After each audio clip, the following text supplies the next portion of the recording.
yang itu kan tadi sampai terlalu jauh memutar. Secara umum pandangan Islam itu yang baik harus bagaimana untuk maksudnya seharusnya apa ngambil iya lebih mendalam gitu lebih khusus karena tadi jadi konteksnya lebih spesifik bahwasanya muasyarah di sini adalah yang biasa kita kaji dalam kitab-kitab yang sudah sangat terkenal di pesantren itu, mulai dari apa Pak Adi, tahap yang paling fokus itu memang di Fathul Izar ya, yang paling fokus spesifik dan standar. Kemudian yang lebih ditambah lagi poin-poinnya itu ada di Fathul Izar yang ada Fathul Izar. Dan ada kitab yang lebih detail juga ada. Cuma kalau mau dikaji kayaknya terlalu vulgar. Jangan aja, normal saja. Normalnya juga ini. Kalau memang seperti yang di sinetron itu sholat sunnah dulu, ya itu memang disunahkan. Tapi apalagi setelah sholat wajib kemudian mau bergauli, utamanya di malam pertama itu memang harus ada kesunahan. Untuk apa? Menyamakan visi dulu, menyamakan visi sehingga sama-sama beriman dan sama-sama ikhlas. Ini nanti forumnya adalah ibadah, forum ibadah. Sehingga nafsu yang lain-lain itu yang sekiranya jelek nanti dilegalisir dulu. Sehingga apa? Nanti kalau pas belalah, pas nurnya, percikan dari nur Muhammad itu dititiskan di malam itu sehingga kemudian menjadi calon dzurriyyah, maka calonnya dzurriyyahnya yang soleh, yang soleh. Nah itu tadi calon keturunannya. Iya kalau yang dicontoh jangan yang macam-macam. Makanya kalau di dalam riwayat yang disampaikan oleh Aisyah namanya itu yang sangat privat hubungannya beliau dengan Nabi, yang sering dipopulerkan adalah ketika mandi itu kan mandinya bersama Nabi Muhammad sama Aisyah saling mendidukkan. Nah itu kalau ya pokoknya intinya gini, keintiman itu ada tidak hanya pas ketika ada pas hubungan toh, tetapi keintiman itu dijaga juga di luar pas hubungan. Itu yang penting. Soalnya dalam perspektif orang perempuan, saya dari sudut pandang, kadang orang laki-laki terlalu instan dalam artian belumnya ini toh, tapi pas bermesra-mesraan di luar hubungan itu untuk malas-malesan tuh. Entah itu nyata atau tidak, enggak tahu ya. Jadi ketika proses itu ya memang kalau kita mengikuti standar yang baik menurut ulama, ya kalau bisa tidak telanjang langsung secara umum, ada penutupnya walaupun entah satu. Nah itu untuk apa? Biar malaikat masih bisa mendampingi kita. Jadi malaikat hafadzah yang jumlahnya sekitar 10 itu akan menyingkir kalau sampai kita itu telanjang. Maka ketika kita masuk toilet, malaikat jaganya di depan. Kecuali kalau tradisi orang Arab itu mandinya sampai telesan, itu masih masuk. Nah, itu sunnah yang baiknya seperti itu. Orang-orang Arab termasuk Nabi itu mandinya itu tidak telanjang. Orang-orang Palestina yang sekarang masih menjaga tradisi itu, Palestina dan sebagian Mesir itu masih menjaga sampai sekarang tradisinya di sana. Kalau pakai tirai? Iya, maksudnya gini loh Pak. Tirai itu kan ruangan. Ruangan sempit. Dan ini jeding cilik ini masih itu namanya kalau bahasa hadisnya al-khola, tempat untuk buang hajat. Tempat buang hajat itu memang disunahkan yang tertutup biar nanti tidak mengganggu orang lain. Tetapi di dalam tertutup pun itu kita masih diminta untuk menutup. Ketika kita misalnya mandi sepanjang dan ya atau hubungan banyak, tapi itu kita tidak dapat apa-apa. apa bagaimana? dapat apa-apa. Tadi kan tanyanya kaitannya dengan sunnah loh. Kalau mau diterapkan sunnah yang paling baik tadi berdoa sebelumnya sudah sunnah. Kemudian ketika kita yang paling bagus itu mendoakan istri di rukun-rukunnya nanti bagaimana Mas siapa Pak? Kali ya Pak. Jadi Pak Kim sing sik Catat lah.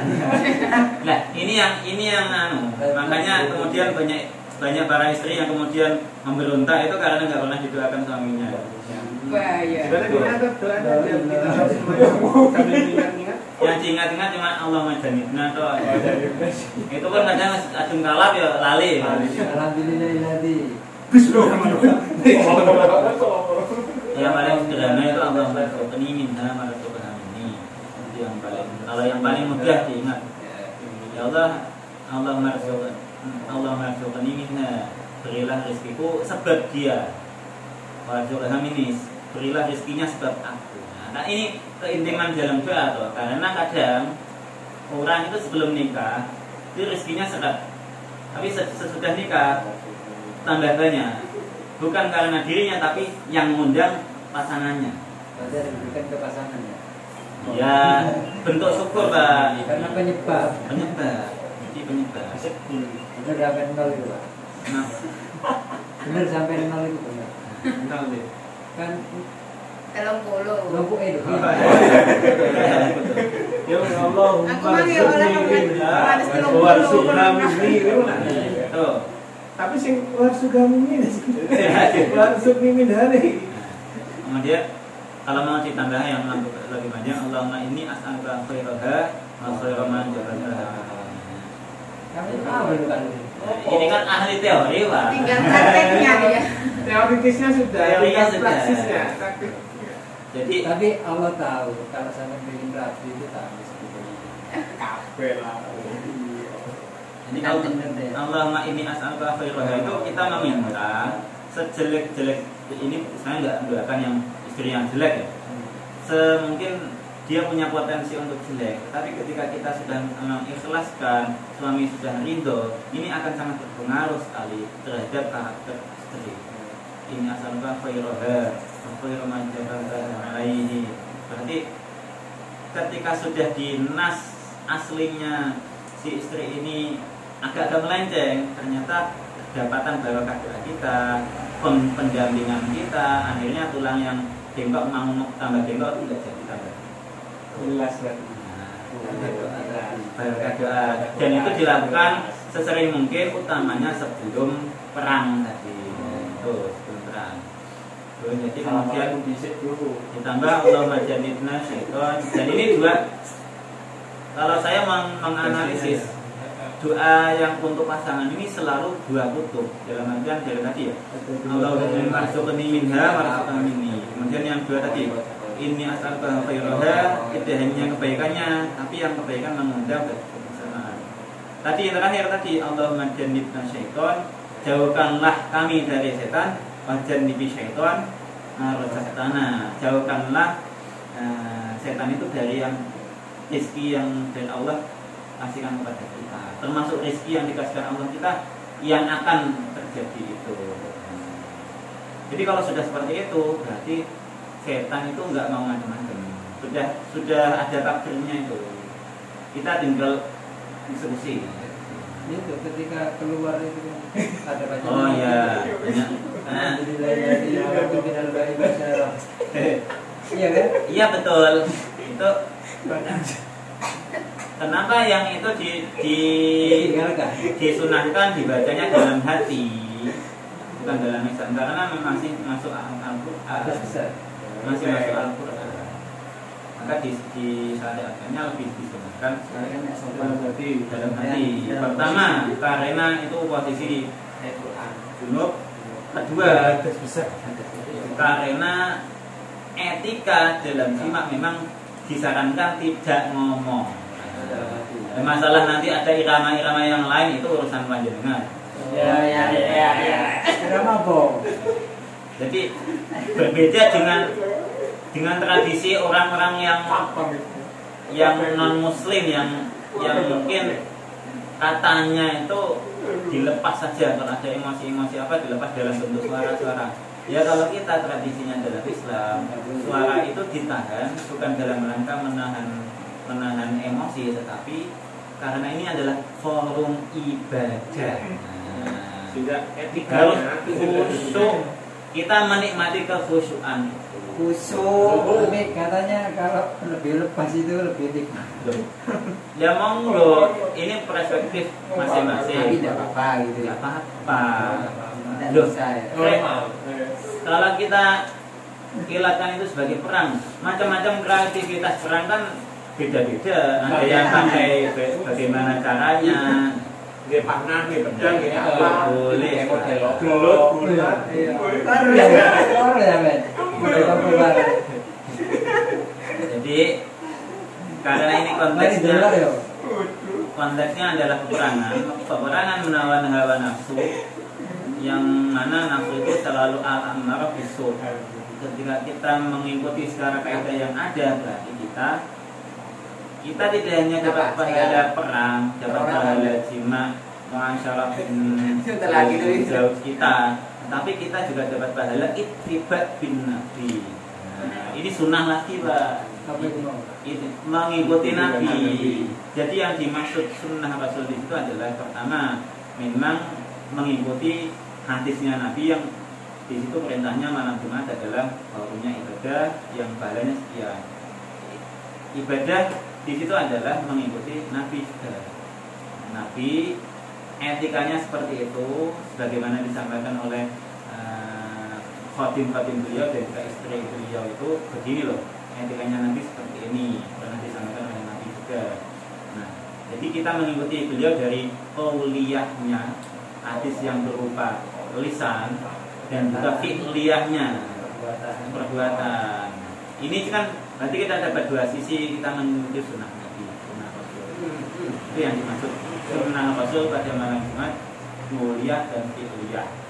Tapi kalau kita cuma mengikuti qauliyah saja boleh, alias terserah pakai gaya macam-macam, silakan. Yang penting nisaukum harsul lakum.